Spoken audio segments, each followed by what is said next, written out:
حضرت انس بن مالک رضی اللہ عنہ سے روایت ہے کہ رسول اللہ صلی اللہ علیہ وسلم نے فرمایا، قیامت کے دن مومن جمع ہو کر کہیں گے کہ اگر ہم کسی سے اللہ کے سامنے سفارش کروائیں تو اس مشکل مرحلے سے نجات مل جائے۔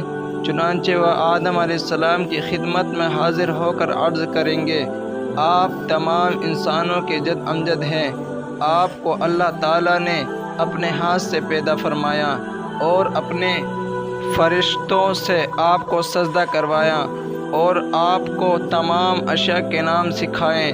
اپنے رب کے سامنے ہماری سفارش فرمائیے تاکہ ہمیں اس مرحلے سے نجات نصیب ہو۔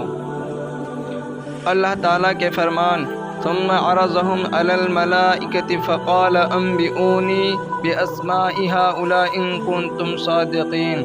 پھر ان چیزوں کو فرشتوں کے سامنے پیش کیا اور فرمایا، اگر تم سچے ہو تو ان چیزوں کے نام بتاؤ۔ کسی تفسیر میں حضرت حسن بصری رحمۃ اللہ علیہ بیان کرتے ہیں، جب اللہ تعالیٰ نے حضرت آدم علیہ السلام کی تخلیق کا ارادہ فرمایا تو فرشتوں نے کہا، اللہ تعالیٰ جو مخلوق بھی پیدا فرمائے گا ہمارے پاس اس سے زیادہ علم ہوگا۔ چنانچہ ان کا امتحان لیا گیا، اس لیے اللہ تعالیٰ نے فرمایا، ان کنتم صادقین، اگر تم سچے ہو۔ اللہ تعالیٰ کے فرمان، قالوا سبحانک لا علم لنا الا ما علمتنا انک انت العلیم الحکیم۔ فرشتوں نے کہا، اے خدا، تیری ذات پاک ہے، ہمیں تو صرف اتنا علم ہے جتنا تو نے ہمیں سکھا رکھا ہے، تو ہی پورے علم و حکمت والا ہے۔ کا مطلب یہ ہے، اے اللہ تو پاک ہے، کوئی بھی تجھ سے علم حاصل نہیں کر سکتا سوائے اس کے جو تو نے انہیں سکھایا، جیسا کہ دوسرے مقام پر ارشاد ہے، وَلَا يُحِيطُونَ بِشَيْءٍ مِّنْ عِلْمِهِ إِلَّا بِمَا شَاءَ۔ وہ اس کے علم میں سے کچھ بھی حاصل نہیں کر سکتے مگر جو وہ خود دینا چاہے۔ اسی طرح درج ذیل فرمان الہی سے بھی معلوم ہوتا ہے کہ ظاہر اور پوشیدہ امور کا علم اللہ تعالیٰ ہی کو ہے۔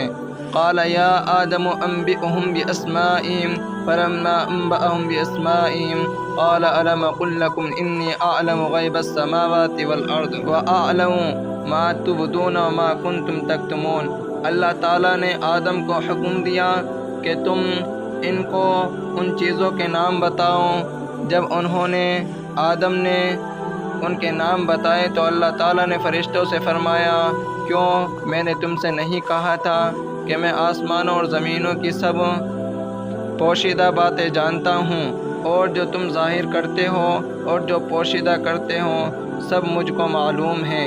ایک قول کے مطابق اعلم ما تبدون، میں جانتا ہوں جو تم ظاہر کرتے ہو، سے مراد فرشتوں کا یہ کہنا ہے، اتجعل فیہا من یفسد فیہا، کیا تو زمین میں وہ مخلوق پیدا کرے گا جو اس میں فساد کرے، اور ما کنتم تکتمون، جو تم چھپاتے تھے۔ اس سے مراد ابلیس کا اپنے دل میں تکبر کا جذبہ رکھنا اور آدم علیہ السلام سے افضل ہونے کا خیال ہے۔ حضرت سعید بن جبیر، مجاہد صدی، ضحاک ثوری اور ابن جریر علیہ السلام کی یہی رائے ہے۔ دوسرا قول یہ ہے کہ ما کنتم تکتمون سے فرشتوں کے اس خیال کی تردید مراد ہے کہ اللہ تعالیٰ کوئی ایسی مخلوق پیدا نہیں فرمائے گا جو ہم فرشتوں سے زیادہ علم والی اور زیادہ معجز ہو۔ تو ناظرین اکرام، اگر اس واقعے سے آپ کو کچھ نصیحت حاصل ہوئی تو ہمارے چینل کو ضرور سبسکرائب کر لیں۔ تو ملتے ہیں اگلی ویڈیو میں، تب تک کے لیے خدا حافظ۔